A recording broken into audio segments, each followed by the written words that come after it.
Hello everyone, SB academy YouTube চ্যানেলে তোমাদের সবাইকে স্বাগত। তোমরা জানো যে আর কি পোয়েট্রি এমসিকিউ সেশন আমি প্রিভিয়াস ক্লাসে করিয়েছিলাম, তারই সেকেন্ড পার্ট পড়াবো, অর্থাৎ কম্পোজড আপন ওয়েস্ট মিস্টার বিচ, যেটি ওয়ার্ডসওয়ার্থের লেখা। সেই কবিতারই কিন্তু ফার্স্ট পার্ট এমসিকিউ আমি করিয়েছিলাম প্রিভিয়াস ক্লাসে, আজকে করাবো তার সেকেন্ড পার্ট। চলো তাহলে আজকের ক্লাস শুরু করা যাক। প্রথম কোশ্চেন কি আছে দেখবো। দেখো আমাদের প্রথম কোশ্চেন কি রয়েছে, the poem was composed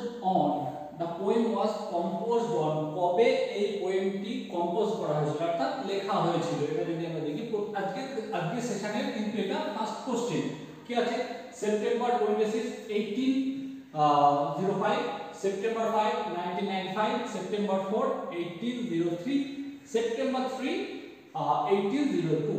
সঠিক উত্তরটি কিন্তু হবে অপশন ডি, অর্থাৎ কি সেপ্টেম্বর 3 অর্থাৎ 3 সেপ্টেম্বর 1802। এই তারিখে কিন্তু এই কম্পোজড আপন ওয়েস্টমিস্টার ব্রিজ অর্থাৎ এই কবিতাটি কিন্তু কবি লিখেছিলেন উইলিয়াম ওয়ার্ডসওয়ার্থ। ঠিক আছে, নেক্সট কোশ্চেন কি আছে দেখো। নেক্সট কোশ্চেন হচ্ছে আমাদের William Wordsworth was a famous, তিনি কেমন ধরনের পোয়েট ছিলেন। আমি তোমাদেরকে প্রত্যেকেই আমি পড়ানোর সময় এটা কিন্তু বলে দিয়েছিলাম, ঠিক আছে, তোমরা যারা আমার ক্লাসে করেছো। দেখো নেক্সট দেখো কি আছে, অপশন বি দেখো, war poet, romantic poet, Elizabethan poet and metaphysical poet. সঠিক উত্তরটি হচ্ছে অপশন বি, অর্থাৎ রোমান্টিক পোয়েট, তাই তো। তাহলে ওয়ার্ডসওয়ার্থ ছিলেন কে, তিনি ছিলেন একজন রোমান্টিক পোয়েট, তাই তো। ভালো করে কিন্তু প্রত্যেকটা জিনিস বুঝতে হবে, বুঝলে। নেক্সট দেখো কি আছে, বলছে the poem was first published in। তাহলে দেখো আমরা প্রথম কোশ্চেনটা কি পড়লাম, কবে কবিতাটা কিন্তু লেখা হয়েছিল। তোমরা কিন্তু এইটা কখনোই গুলিয়ে ফেলবে না যে আর কি কবে একটা কবিতা লেখা হয়েছিল আর কবে সেটা প্রথম পাবলিশ হয়েছিল, ঠিক আছে, বা কবে সেটা প্লে করা হয়েছিল। বিভিন্ন ভাবে কোশ্চেন আসতে পারে। এখানে তোমাদের কোশ্চেন রয়েছে the poem was first published in, মানে কত সালে আর কি প্রথম পাবলিশ হয়েছিল। 1802, যেটা তোমার প্রিভিয়াস কোশ্চেনে দেখলে, অর্থাৎ প্রথম কোশ্চেনটা কিন্তু অপশন ছিল যে কত, যে 3রা সেপ্টেম্বর 1802, তা কিন্তু নয়। আর কি অপশন বি রয়েছে 1803, অপশন সি 1807, অপশন ডি 1806। সঠিক উত্তরটি হবে অপশন সি, অর্থাৎ 1807 কিন্তু প্রথম এই কবিতাটা পাবলিশ হয়েছিল। বুঝতে পেরেছি। নেক্সট দেখ, বলছে আর্থ has not anything to show more fair, পৃথিবীর আর কোনো জিনিস নেই আরো সুন্দর করে দেখানোর, ঠিক আছে। বলছে ইটস অ্যান এক্সাম্পল অফ, মানে এটা কিসের এক্সাম্পল, তাই তো। এই যে এটা হচ্ছে কিসের বলতে যে টার্মসগুলি রয়েছে সেই টার্মসগুলি কি, পার্সনিফিকেশন, মেটাফোর, সিমিলি, হাইপারবোল। সঠিক উত্তরটি কি হবে, সঠিক উত্তরটি কিন্তু হবে অপশন ডি, অর্থাৎ হাইপারবোল। এটা হচ্ছে কি, এটা হচ্ছে হাইপারবোল। অর্থাৎ হাইপারবোল জিনিসটা কি, যেটা হচ্ছে অতিরঞ্জিত করে কোনো কিছুকে বোঝালে সেটাকে হাইপারবোল বলা হয়ে থাকে। পার্সনিফিকেশন কি, যেটা হচ্ছে যে ব্যক্তি সত্তা আরোপ করা কোনো জড় বস্তুর উপরে বা যে কোনো কিছুর উপরে, ঠিক আছে। সাধারণত জড় বস্তু বা non living things, living things হতে পারে, কিন্তু তার উপরে কি ব্যক্তি সত্তা আরোপ করা, দ্যাট ইজ কল্ড পার্সনিফিকেশন। তাহলে এখানে কিন্তু আমরা সঠিক উত্তরটি নেব কি, হাইপারবোল। অর্থাৎ হাইপারবোল মানে কি অতিরঞ্জিত করে কোনো কিছু বলা, তাকে বলা হয় হাইপারবোল, ঠিক আছে। নেক্সট দেখো, বলছে অ্যাজ পার দ্য পোয়েট, কবির মতে, who can pass by such a beautiful sight would be a. বলছে যে এমন সৌন্দর্যময় দৃশ্যকে উপেক্ষা করে চলে যাবে সে একজন কে। অপশনটা দেখে নেব, dull of soul, cruel, heartless, intelligent. সঠিক উত্তর কি হবে অপশন এ, কারণ আমরা এটা আমি বহুবার তোমাদেরকে বুঝিয়ে পড়িয়েছি কি, ডাল অপশন মানে কি, সে অত্যন্ত আত্মিক দিক থেকে সে কি অত্যন্ত বোকা, নির্বুদ্ধি, যে এত সুন্দর দৃশ্যকে না দেখে সে চলে যাচ্ছে, ঠিক আছে। সে কিন্তু ইন্টেলিজেন্ট বা এই যে এগুলো কিন্তু করে দেবে না কিন্তু হুট করে। সঠিক উত্তর কি হবে ডাল অপশন। তোমরা প্রত্যেকটা মানে পোয়েট্রি বা কবিতাগুলি যদি খুব সুন্দরভাবে বুঝে পড়ো তাহলে কিন্তু এমসিকিউ করতে তোমাদের খুব সুবিধা হবে, ঠিক আছে। নেক্সট দেখো, বলছে everything in the city looks bright as, everything in the city মানে শহরের সবকিছুই, লুকস ব্রাইট অ্যাজ কিসের মতো উজ্জ্বল লাগছিল, কিসের মতো, দ্য স্কাই ইজ ক্লাউডলেস মানে আকাশ ছিল একদম মেঘমুক্ত, দ্য এয়ার ইজ স্মোকলেস, অর্থাৎ ধোঁয়া মানে একদম ধোঁয়া নেই আকাশে। It it was not a rainy day, এটা কোনো বৃষ্টিমুখর দিন ছিল না। নান অফ দিস, সঠিক উত্তরটি কিন্তু হবে অপশন বি, কি দ্য এয়ার ইজ স্মোকলেস, অর্থাৎ বাতাসে কোনরূপ ধোঁয়া ছিল না। এটা কিন্তু ভালো করে পড়ার সময় আমাদের বুঝে নিতে হবে, তার কারণ ধোঁয়া ছিল না বলেই কিন্তু কবি অর্থাৎ তিনি বেরিয়েছিলেন আর্লি মর্নিং, অর্থাৎ তখন কিন্তু কোনো ফ্যাক্টরি কিন্তু চালু হয়নি, সেই জন্যই কিন্তু আকাশে কোনরূপ ধোঁয়া ছিল না। আর সেই কারণেই কবি লন্ডন শহরের এই সুন্দর দৃশ্যটা কিন্তু তিনি খুব পরিষ্কারভাবে উপলব্ধি করতে পেরেছেন। বুঝে গেল? নেক্সট দেখো, বলছি the side of the city is touching in it's what liberty, authority, height and majesty. সঠিক উত্তরটি কিন্তু আমরা নেব অপশন ডি, ম্যাজেস্টি। কি করছে? আমরা এটা কবিতার লাইনের ভিতরে the side of the city is touching in it's majesty, ঠিক আছে? সঠিক উত্তরটি নেব কি আমরা, ম্যাজেস্টি, তাই তো? নেক্সট দেখো, the man made entities, man made entities মানে কি মানুষ সৃষ্ট যেসব জিনিসপত্র, that is called man made entities. That lies open air মানে যেটা কি লাইজ ওপেনার, কি সাহিত্য রয়েছে, উন্মুক্ত হয়ে রয়েছে কোন দিকে? দেখো শিপস অ্যান্ড টাওয়ার্স, তাই তো? কি কোন জিনিসগুলো আসবে? তাহলে ম্যান মেড এন্টিটিস বলতে যে কবিতায় যেগুলো বলা হয় সেগুলোর কথা জিজ্ঞাসা করা হয়, কোন জিনিসগুলো কি প্রকৃতির দিকে উন্মুক্ত হয়ে রয়েছে, কোন জিনিসগুলো?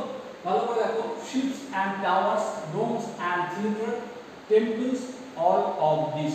সঠিক উত্তরটি কিন্তু হবে, কারণ কি এগুলো আমাদের অপশন ডি, কারণ এইগুলো সবগুলো টেম্পলস ছিল, ডোমস ছিল, থিয়েটার, শিপস অ্যান্ড টাওয়ার সব কিছুই কি ছিল?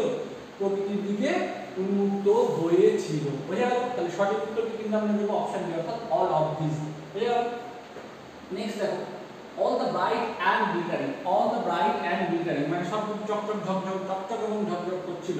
কি what is the reason behind this মানে এর পিছনের কারণটা কি? এর পিছনের কারণটা কি আছে দেখো, air is smokeless and it's a bright sunny morning,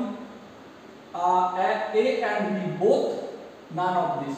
এখানে সঠিক উত্তরটি কিন্তু হবে, দেখো আমাদের প্রাথমিক অবস্থাতে কিন্তু air is smokeless absolutely, বাতাস তো কি নির্মল ছিলই, আর কি তার সাথে it's a bright sunny morning, এটা কিন্তু উজ্জ্বল সকাল ছিল, সেই কারণে কিন্তু খুবই সমস্ত জিনিস চকচকে ঝকঝকে লাগছিল। তাহলে সঠিক উত্তরটি কিন্তু আমরা অপশন সি, অর্থাৎ কি এ এন্ড বি বোথ, ঠিক আছে? দেখো, the river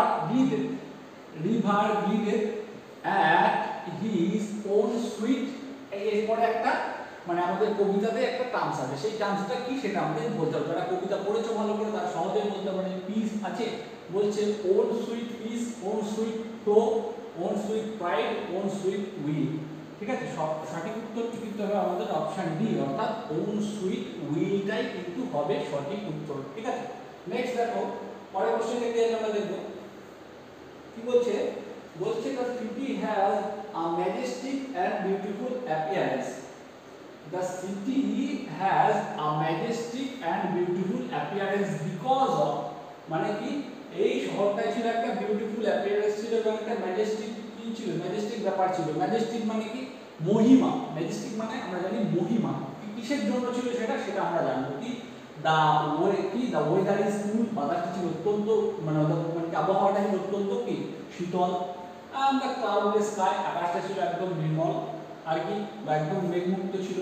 and the garment of morning beauty, none of this, ঠিক আছে? তাহলে ম্যাজেস্টিক বিউটি কোন বিষয়টাকে বলা হয়েছে? ম্যাজেস্টিক বিউটি বলা হয়েছে the city has a Majestic and a beautiful appearance, মানে অ্যাপিয়ারেন্স মানে কি উপস্থাপনা, এই শহরটির ছিল একটা ম্যাজেস্টিক একটা বিউটি এবং কি বলছে ম্যাজেস্টিক অ্যান্ড বিউটিফুল, তার মানে কি বলবো অত্যন্ত সুন্দর স্বমহিমায় তার একটা উপস্থাপনা ছিল। তার কারণটা কি?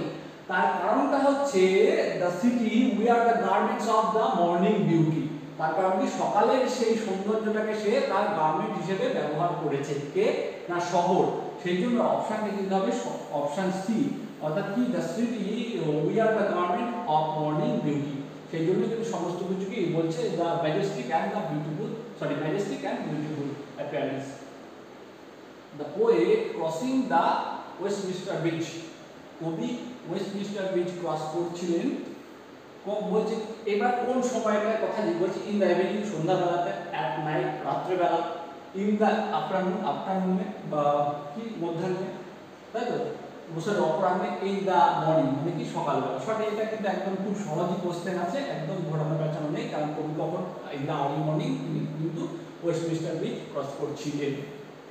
নেক্সট দেখো বলছে what features of the romantic poetry, romantic poetry কি ফিচার্স বলছে to see in this poem, মানে এই কবিতা রোমান্টিক পোয়েট্রির কি ফিচার্স আমরা লক্ষ্য করছি বা কি ফিচার্স আমরা লক্ষ্য করেছি, কি সেলিব্রেশন অফ নেচার, ঠিক আছে, মানে প্রকৃতিকে নিয়ে আর কি সেলিব্রেশন করা, সেলিব্রেশন অফ ম্যান মানুষকে নিয়ে হিউম্যান বিংকে নিয়ে কি সেলিব্রেট করা, সেলিব্রেশন অফ কি হোমল্যান্ড, হোমল্যান্ড মানে আমরা জানি কি যে মাতৃভূমি বলা যেতে পারে এখানে, আর কি celebration of city as the natural landscape. সঠিক উত্তর কিন্তু option D, celebration of city and natural landscape কে নিয়ে যে সেলিব্রেশন, এটা কিন্তু একটা কি রোমান্টিক পোয়েট্রির একটা আমরা ফিচার্সের মধ্যে পাই, ঠিক আছে।